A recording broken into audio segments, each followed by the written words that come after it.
Welcome back to... Pardon our junk. Welcome back to Granite Gardens. Today we're going to be doing fire cider hot sauce. You may have seen us do this before. Nope, Ciders. Well, we invented it. But the Stivers definitely got on us before. Because they got before we did it the last time. Or we just did it and never filmed it either. We did it and told them about it. But we're going to go through it again. We'll just show you. Super easy, super simple. Main rules. Take out all the citrus first. Take all that out. You can leave the rosemary stems in if you like that a little bit of extra herby kick. Besides that, we're just going to cut it with a little tomato paste just to get the bitterness down. That'll add some sugar as well. If you like sweet and hot sauce, you can add honey or sugar if you want. We do not. But we'll show you what we do. All right, so fire cider is like an immune boosting, very harsh drink. A lot of people, including us, the Stivers, basically use it on colder, more like season changes when you tend to get sick. This ferments and fills with liquid. Well, it has liquid in it. That's fire cider. So we pulled that liquid from this fermented jar of garlic, onions, turmeric, ginger, rosemary, some other herbs are probably in here. It looks like thyme, garlic, lots of garlic. If I did not say garlic, that's in there. And then you just let it ferment for what, like 6 weeks, something like that? Yep. Then you take it out, strain it, and you're left with this. Now, a lot of times people will just throw this away, and here at Granite Gardens, we are trying to be as low waste, eco-friendly as we possibly can. So if we can keep the majority of this out of the trash, we're going to, which is where the idea for hot sauce came from. If you've never had fire cider, make a very small batch, maybe in like a pint jar, and just ratio it down so you can try it first. Maybe reach out to people in your area to see if they make fire cider so you can try it. There was even a lady at Homesteaders of America that was selling fire cider, and we tried some of hers, and she put elderberry syrup or something in one of hers, and it was good. It took the bite out of it. That's what's really fun about fire cider is there really isn't a wrong way to do it. Everyone has a different recipe. I think my initial recipe I ended up getting from Jess at Roots and Refuge. But we did shoot a how to make fire cider video, and I think it was a long time ago. It was when we had the old kitchen. So I'll go ahead and I'll link that here for you guys to check out if you want to see how to make fire cider. Or there, who knows? All right, so really quick. We're gonna take the citrus out. Besides the citrus, we're gonna put everything back in here. All the pieces of ginger, garlic, onions. I'm even leaving the herbs in there this time. So we're gonna go ahead and take that out, and we're gonna put them in our handy dandy food processor. If you can't tell, I can't find a image on my, oh geez, see, there you go. I couldn't find a way to fit myself in this without having my whole head cut off. So I'm currently kneeling down in front of the counter to do this, so I can share my pretty face with everybody. Beautiful. Can you get me a pair of tongs out of the thingamabob? Because my hand is too big. It's like playing Operation if I don't touch the sides. I don't get the buzzer. I didn't touch the side. Alright, so what else are we going to need for this recipe while you're doing that? I can get everything else ready. So we have tomato paste. Tomato paste, like I said, is going to help cut the bitterness out, give us a little bit of extra sweetness. And this is 1 6-ounce jar, or can. Yep, we're going to go ahead and just put that in because we know if you just use everything that's in here, it is going to be incredibly bitter. What else? Ketchup?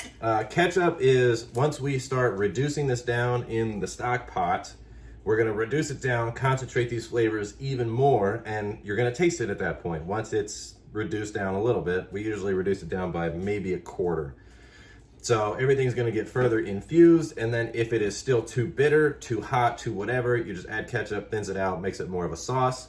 Do we need anything else? Nope. If you wanted it extra hot, you could add more jalapenos, Scotch bonnets, just because we have those that came to mind. Anything like that if you want it extra hot. But to us personally, this is pretty hot on its own. And it's delicious. So, my face is gone. Jar upside down.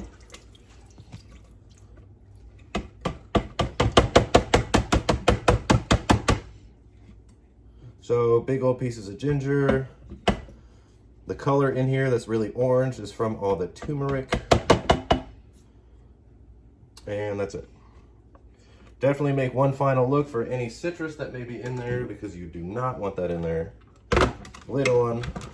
And we're gonna put it on high and pretty much leave it till it's as smooth as it possibly could be.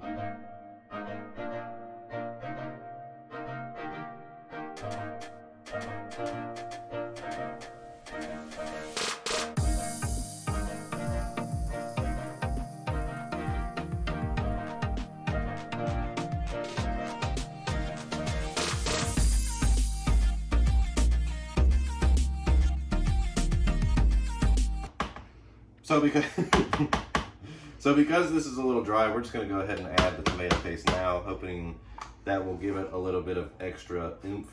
Because I'm sure everybody has done it in their lifetime, if you put something too dry into a stock pot, what's going to happen is it's going to boil all the moisture up to the top, and then you're just going to scald or burn everything on the bottom. So we're going to get this to a consistency that allows it to be a sauce initially. We might even add some water. That way we can get it. You could add fire cider, right? Yeah, you could do that too. And that will let us be able to put it in the stock pot, and reduce it down.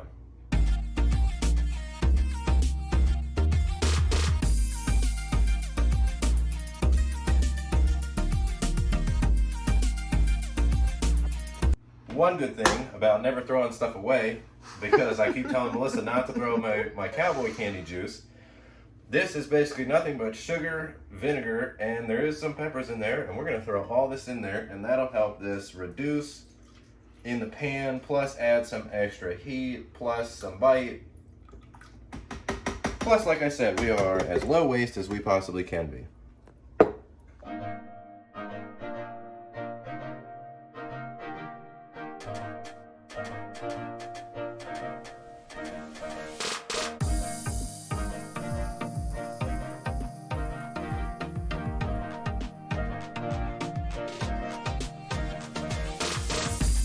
That's more like what we're looking for.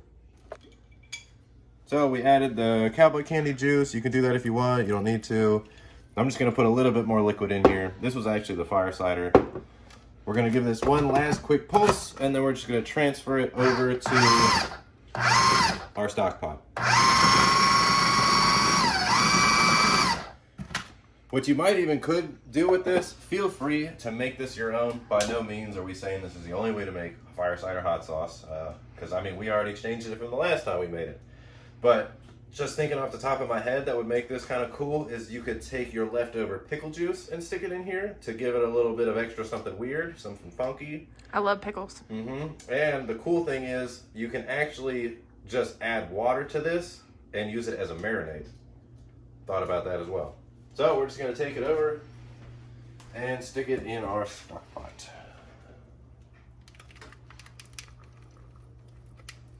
Okay, so all of our ingredients are combined. So all we're gonna do is we're gonna put this on here. We're gonna stir it pretty consistently just so we don't burn it on the bottom. And all we're trying to do is the extra liquid that we put in, we're just pretty much trying to remove that again while consolidating all the flavors back down into something a little more cohesive.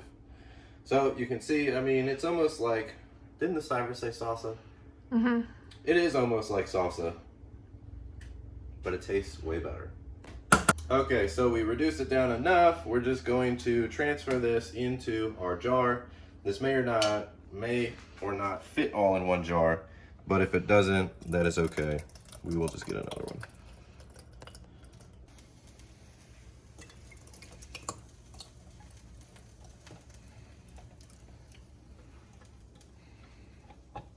Right, so we've got 2 pints of hot sauce out of that.